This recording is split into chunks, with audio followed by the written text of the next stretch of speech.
কাশ্মীর এক ভূস্বর্গভূমি, যেখানে ছিল শান্তি, প্রেম আর প্রকৃতির অপার সৌন্দর্য। কিন্তু সেই ভূখণ্ড আজ পরিণত হয়েছে রক্তাক্ত ইতিহাসের অধ্যায়। ভারত আর পাকিস্তান, দুটি দেশের লক্ষ লক্ষ মানুষের আবেগ, স্বপ্ন আর রাজনৈতিক কৌশল জড়িয়ে আছে কাশ্মীরকে ঘিরে। প্রশ্ন একটাই, কাশ্মীর কার, ভারতের নাকি পাকিস্তানের?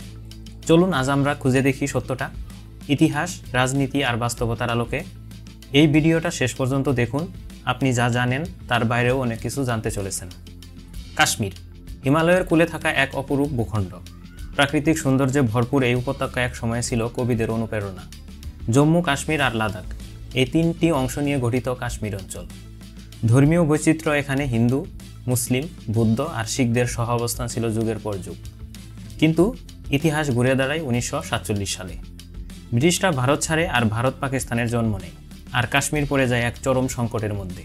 1947 সালে যখন ভারত আর পাকিস্তান আলাদা হলো, কাশ্মীর ছিল তখন একটি স্বাধীন প্রিন্সলি স্টেট।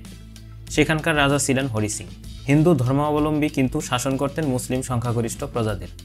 তিনি চেয়েছিলেন কাশ্মীর স্বাধীন থাকুক, না ভারত না পাকিস্তানের সঙ্গে যোগ দিক। কিন্তু সময় তাকে সে সুযোগ দিল না। অক্টোবর মাসে পাকিস্তানপন্থী উপজাতিরা কাশ্মীরে আক্রমণ চালায়। রাজার কোনো উপায় ছিল না, তিনি সাহায্য চাইলেন ভারতের কাছে। ভারত বলল, কাশ্মীরকে আমাদের অন্তর্ভুক্ত করো, তবেই সাহায্য করব। 26 অক্টোবর 1947 রাজার স্বাক্ষরে কাশ্মীর ভারতের অন্তর্ভুক্ত হলো। আর এখান থেকে শুরু হলো ইতিহাসের রক্তাক্ত অধ্যায়, ভারত পাকিস্তান প্রথম যুদ্ধ। 1947 থেকে 48, 1965 আর 1999, তিনটি যুদ্ধ, তিনটি সময়, কিন্তু একটি বিতর্ক, কাশ্মীর। প্রথম যুদ্ধে পাকিস্তান আজাদ কাশ্মীর আর গিলগিত বালতিস্তান দখলে নেয়। 1965 সালে পাকিস্তান আবার হামলা করে ব্যর্থ হয়। আর 1999 সালে কারগিলে পাকিস্তান সেনা আর জঙ্গিরা একত্রে হামলা চালায়। কিন্তু ভারতীয় বাহিনীর অসাধারণ সাহসিকতায় সেই চক্রান্তও ভেস্তে যায়। তাহলে আসুন শুনি, কার দাবি আসলে কতটা যুক্তিসঙ্গত। ভারত বলে, কাশ্মীর ভারতের অংশ, কারণ বৈধ চুক্তির মাধ্যমে তা হয়েছে।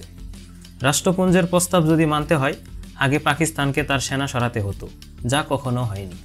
অন্যদিকে পাকিস্তান বলে, কাশ্মীর মুসলিম সংখ্যাগরিষ্ঠ অঞ্চল, তাই ধর্মের ভিত্তিতে তা তাদেরই হওয়া উচিত। ভারতের দখল তাদের মতে অবৈধ। এই দ্বন্দ্বের মাঝখানে দাঁড়িয়ে কাশ্মীর যেন এক দাবার গুটি। 1948 সালে জাতিসংঘ বলেছিল, কাশ্মীরে গণভোট হবে, মানুষ নিজের ভবিষ্যৎ ঠিক করবে। কিন্তু বাস্তবতা, সেই গণভোট আজও হয়নি, কারণ দুই পক্ষই নিজেদের অবস্থান থেকে সরেনি। রাষ্ট্রপুঞ্জের কণ্ঠ ধীরে ধীরে নীরব হয়ে গিয়েছে। বিশ্ব শক্তিগুলো এই সমস্যাকে এড়িয়ে যেতে চায়। 2019 সালে ভারত সরকার এক ঐতিহাসিক সিদ্ধান্ত নেয়, 370 ধারা বাতিল, কাশ্মীরের বিশেষ মর্যাদা